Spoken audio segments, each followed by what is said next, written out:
Assalamualaikum warahmatullahi wabarakatuh. Perkenalkan, nama saya Nisrina Putri Rajwa dengan NIM 333-723-0032 dari kelas A Informatika. Pada video kali ini, saya akan menjelaskan isi dari proyek di IT yang telah saya buat sebagai bentuk tugas yang telah diberikan. Di sini saya membuat player movement dengan POV top down. Pertama-tama itu pada backgroundnya ini saya ambil dari website online yaitu Pinterest, dan di sini saya menambahkan player atau karakter utamanya dari aset Unity secara gratis, yaitu Tiny RPG Forest, yang bisa didapatkan di Asset Store dan Unity. Lalu dalam player ini juga saya menambahkan beberapa komponen, yaitu di sini ada sprite renderer ini yang otomatis ada. Lalu saya menambahkan komponen rigid body 2D, saya menambahkan player movement sebagai scriptnya, dan saya menambahkan animator.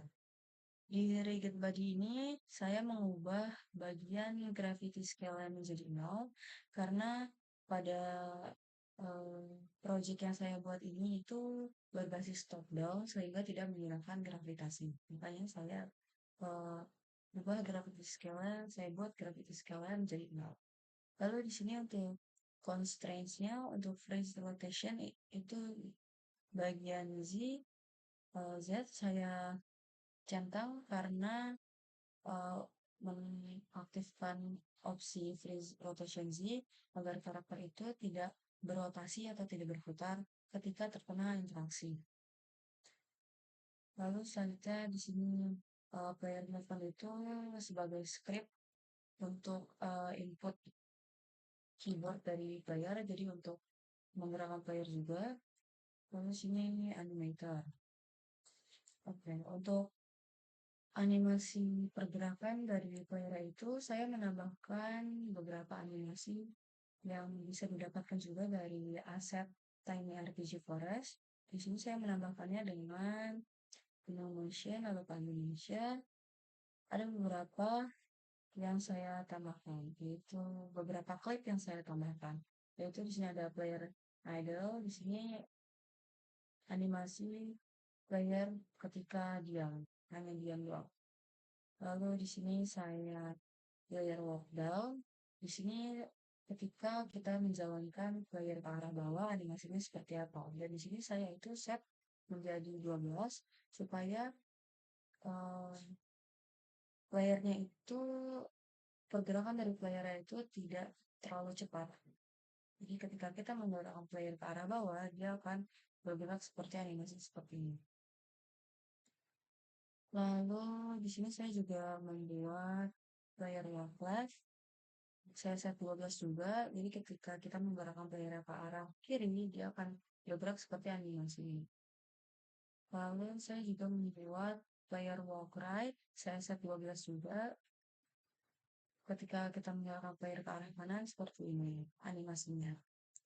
Lalu untuk menggerakkan player ke arah atas, saya set juga 12 dengan animasi seperti ini. Oke, selanjutnya di sini saya juga membuat parameter dari playernya, yaitu di sini bisa ke window, lalu ke animation, parameter. Di sini saya membuat tiga parameter, yaitu ada horizontal, vertikal, dan ada speed. Di sini juga saya membuat menggunakan blend tree untuk movementnya. Lalu di sini saya membuat default state dari player itu saya pakai player idle. Lalu sini saya mentransisikan dari player idle ke movement dan dari movement ke player idle. Lalu di movement ini sebagai bentuk blend tree, saya membuat memberikan player walk down, ada player walk up, player walk left, dan player walk right. Di sini saya transisikan semuanya ke blend tree. Dari blend tree sini, bisa dilihat bahwa player walk down saya set untuk sumbu y-nya -1 dan player walk up. Player walk up itu satu karena kita bergerak ke arah atas, dan untuk player walk left itu -1 untuk sumbu X, dan player walk right itu 1 untuk sumbu X-nya juga. Di sini akan merepresentasikan arah gerak yang bisa kita gerakan playernya itu. Di base layer itu saya juga mentransisikan, seperti yang saya bilang, mentransisikan dari player idle ke movement. Di sini untuk exit time-nya tidak saya checklist supaya pergantian pergerakan atau transisi pergerakan player itu berjalan secara mulus, jadi kita tidak menunggu waktu player untuk bertransisi. Dan untuk transisi duration dan offset itu saya set 0. Dan di sini itu juga saya menambahkan parameter dari speed. Speednya itu akan bergerak ketika lebih bagus dari 0,0. Lalu untuk transisi dari movement ke idle itu juga saya set, mentransisikan, dan exit time itu tidak saya centang juga supaya menghindari adanya delay. Lalu untuk transisi durasi dan transisi offset itu saya set 0 juga, dan di sini saya menambahkan parameter speed juga ketika less atau kurang dari 0,01.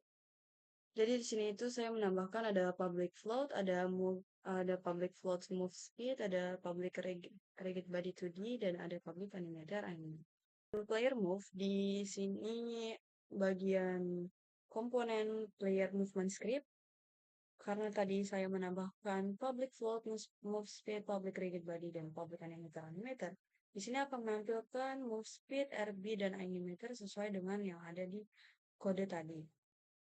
Untuk public float move speed ini digunakan untuk menentukan kecepatan gerak dari karakter. Dan itu digunakan 5F atau bisa juga disetting dari sini. Kita bisa setting juga di inspektor bagian Unity.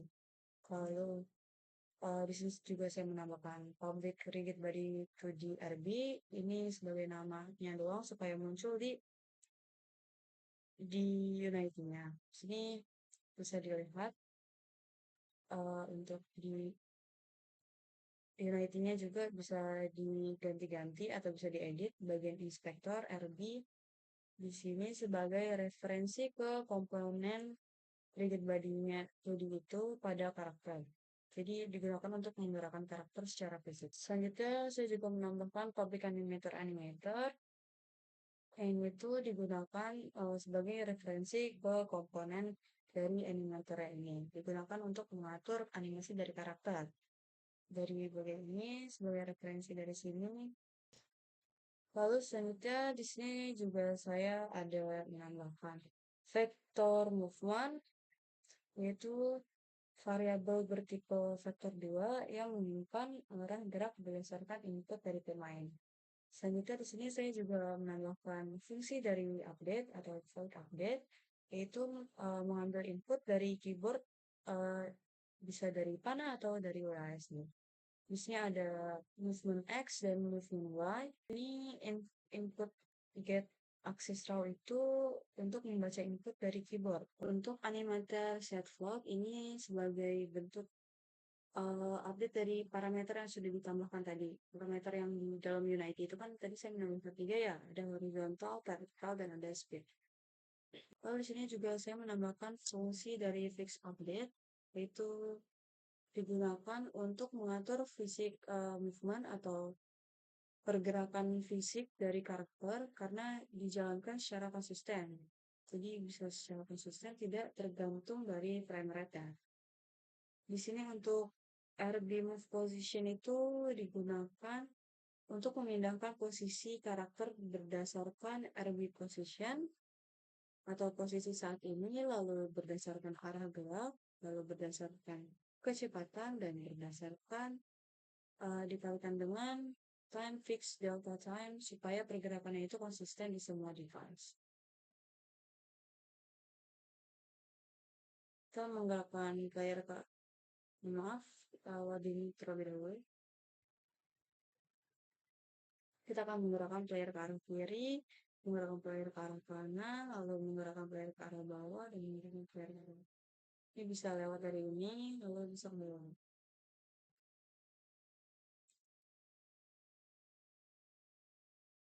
Bisa digerakkan ini, saya menggerakkannya menggunakan WASD atau dengan panah juga bisa. Saya menggerakkan dengan panah, lalu dengan WASD. Oke, sekian penjelasan dari project yang telah saya buat. Mohon maaf apabila ada kesalahan kata. Terima kasih. Wassalamualaikum warahmatullahi wabarakatuh.